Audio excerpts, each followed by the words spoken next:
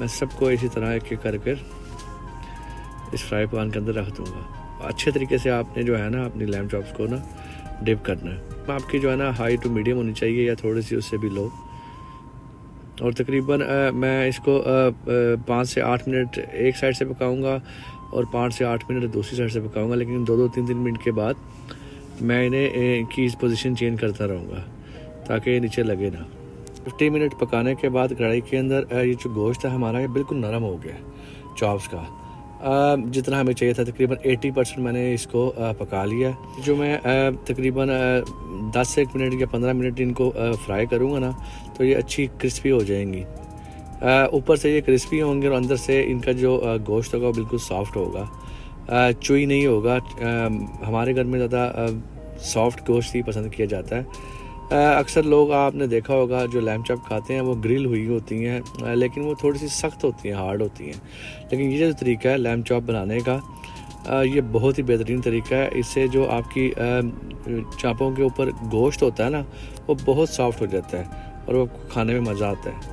तो माशाल्लाह देखें इनको पकते हुए तकरीबन 10 से 12 मिनट हो गए हैं और मैं इनकी बार बार पोजीशन चेंज करता जा रहा हूँ। तकरीबन मैं और 4 से 5 या 8 मिनट इन्हें पकाऊंगा तो ये बिल्कुल तैयार हो जाएंगी। 10 से 12 मिनट पकाने के बाद ये जो मैं मसाला ना मैं हल्का हल्का इनके ऊपर और लगाऊंगा। और ये जो मेरे पास यखनी का स्टॉक था ना वो मैंने ज़ाया नहीं किया, फेंका नहीं, ये गोल्ड होता है। चापे नीचे लगे ना, इसलिए जो यखनी का स्टॉक है वो मैंने एक बाउल में सेव कर लिया था।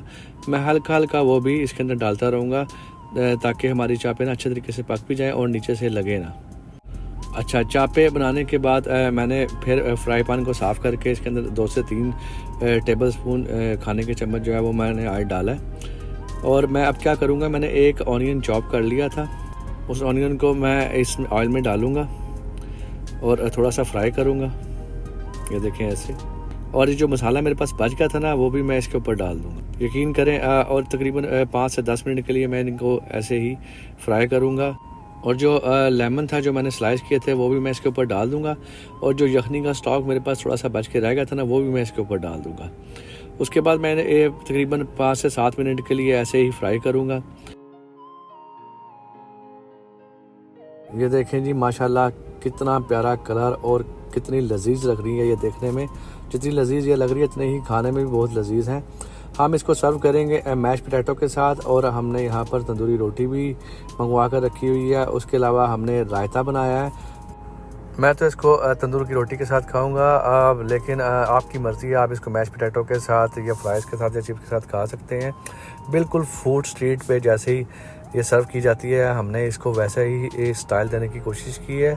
अगर आपको ये वीडियो पसंद आए तो प्लीज़ लाइक करें, शेयर करें, सब्सक्राइब करें। इंशाल्लाह ताला फिर किसी दिन हम एक और वीडियो के साथ हाजिर होंगे। हमें दुआ में याद रखिएगा। अल्लाह हाफिज़।